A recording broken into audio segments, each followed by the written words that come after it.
Estas férias leve o observador no bolso.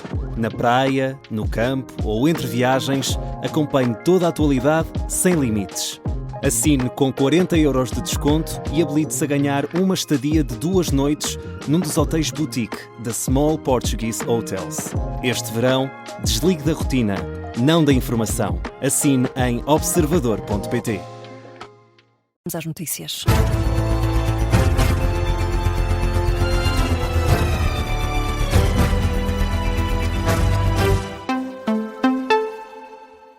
Jornal das 5 com o José Rafael Lopes. E, José, há um novo furo de água em Almada que está já a funcionar antes do previsto. Informação dada pelos Serviços Municipalizados de Água e Saneamento de Almada, que explicam que esta nova captação aumenta a capacidade de produção do sistema em mais de 60 metros cúbicos de água por hora. Os serviços de Almada dizem que a entrada da nova infraestrutura estava prevista para o final de julho, mas que a antecipação foi possível após a aceleração dos trabalhos de instalação. Sublinham ainda que as verificações técnicas precisas para garantir a segurança e a qualidade da água fornecida à população foram concluídas com sucesso.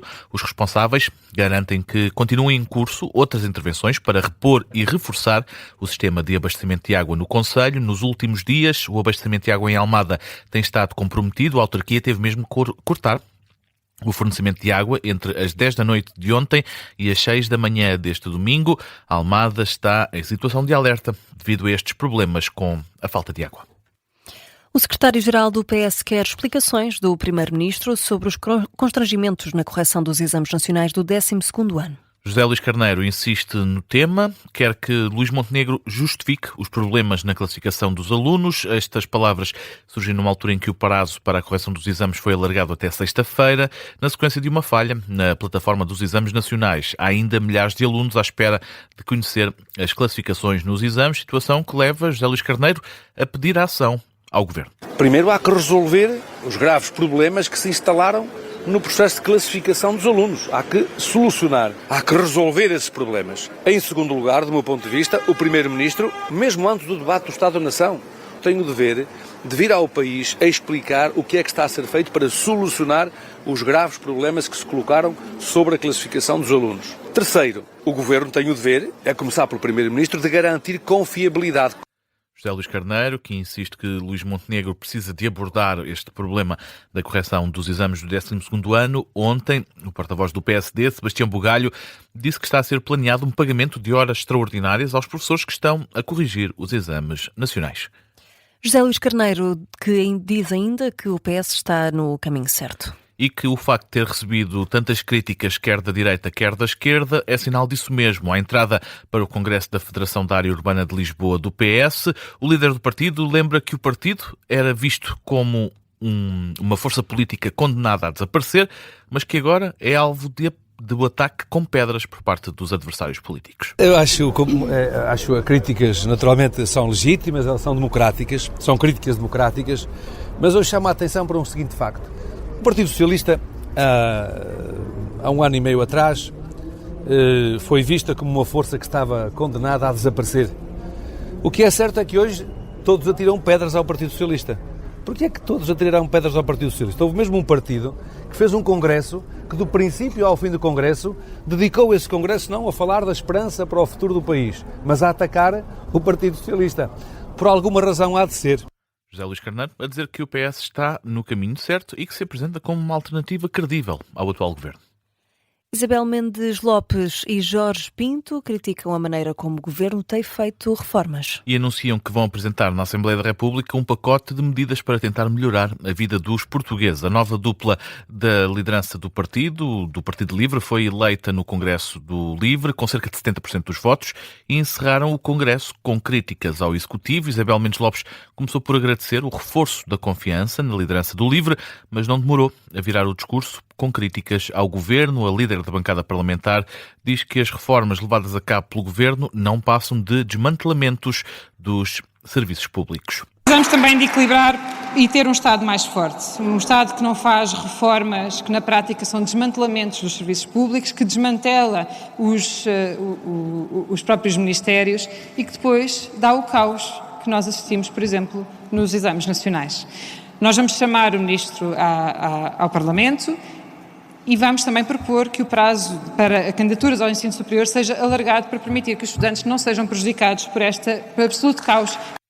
A porta-voz terminou a intervenção com uma mensagem para Rui Tavares, que está de saída da direção, ou melhor, do cargo de porta-voz do partido. O lugar vai ser assumido por Jorge Pinto, sendo que este novo porta-voz dedicou as primeiras palavras do discurso de encerramento precisamente a Rui Tavares. É um prazer e uma honra ter esta responsabilidade, por um lado renovada, de me manter no grupo de contacto, por outro lado alargada ao passar a ser co-porta-voz com a Isabel Mendes Lopes e com a enormíssima responsabilidade de vir a seguir ao Rui Tavares neste mesmo cargo. Jorge Pinto assegura ainda que o LIVRE vai anunciar no Parlamento um pacote de medidas para os portugueses terem o que o partido considera ser uma vida mais plena. Aquilo que o LIVRE vai ter como prioridade já imediata e para os próximos meses é mostrar como é que se constrói uma vida plena. Como é que conseguimos ter uma vida plena em todas as fases da nossa vida, desde logo quando nascemos. Por isso vamos apresentar no Parlamento um grande pacote de medidas para que consigamos todos ter uma vida plena. E isto passa por uma rede pública de creches, porque nenhuma criança deve ser obrigada a ficar em casa, porque o Estado não lhe garante um lugar numa creche. Estes pacotes, segundo Jorge Pinto, vão também ter medidas para a população idosa e para o setor da saúde. Os Estados Unidos asseguram que o Estreito de Hormuz está aberto para todos os navios que queiram passar de forma segura. Garantia do Comando Central norte-americano, num comunicado, apresenta um cenário diferente do que é contado pelo Irão. As forças iranianas tinham assegurado que a passagem estava encerrada até que os Estados Unidos abandonassem a região do Golfo Pérsico. Os Estados Unidos desmentem, sublinham que o Irão não controla o estreito e que a navegação através desta via marítima pode continuar. A última madrugada foi marcada por ataques entre os dois países. Washington atingiu 140 alvos militares do Irão, incluindo instalações de drones e de mísseis. Entretanto, Donald Trump garante que se chegou a um acordo no sábado, mas uma hora depois o Irão bombardeou um navio. Numa entrevista na NBC, Donald Trump diz que o Irão tinha aceitado um acordo que implicava abdicar do programa nuclear e de outras capacidades militares. Diz mesmo que era um acordo perfeito, mas que o governo de Teherão não o respeitou. O presidente norte-americano acrescenta que, perante essa iniciativa, a resposta norte-americana foi uma vaga de bombardeamentos contra o Irão. Reitera ainda Donald Trump que a posição transmitida pelo Comando Central dos Estados Unidos é a posição correta e que o Estreito de Hormuz está aberto à navegação comercial. Na análise a esta escalada de tensão no Médio Oriente, a especialista em relações internacionais Liliana Reis diz que não acredita no colapso das negociações. Liliana Reis diz que este acordo está frágil e que sofreu um contratempo, mas as negociações devem mesmo continuar. Podemos dizer que está bastante comprometido. Não podemos é falar em colapso, porque se houvesse um colapso final, naturalmente que o Ministro dos Negócios Estrangeiros, Aragashi, iraniano, não se tinha dirigido ao Oman ainda ontem para negociações. Aquilo que nós continuamos a observar é que há efetivamente uma vontade de cada uma das partes assegurar uma vantagem negocial do ponto de vista dos seus objetivos estratégicos. Liliana Reis, no Gabinete de Guerra, a especialista em relações internacionais, diz que não acredita no colapso das negociações entre Estados Unidos e Irão no que toca a um possível acordo de paz.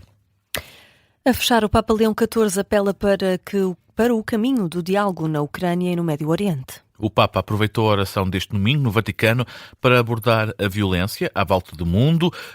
Falou na Ucrânia e no Médio Oriente, locais, diz Leão XIV, onde ainda sopram os ventos da guerra e onde há demasiadas pessoas a sofrer com os conflitos. Tornano purtroppo a soffiare i venti della guerra in Medio Oriente, in Ucraina e in numerose altre parti del mondo.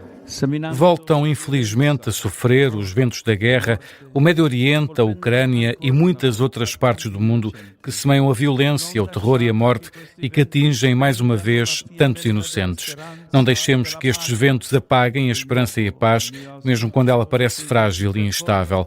Renovo o meu apelo para que se percorra com perseverança a via do diálogo, do encontro e da diplomacia, o único caminho capaz de conduzir a uma paz justa e duradoura. Papa Leão XIV, no Vaticano, a apelar para um caminho de diálogo em vez do caminho onde estão a soprar os ventos da guerra. José Rafael Lopes com o Jornal das 5.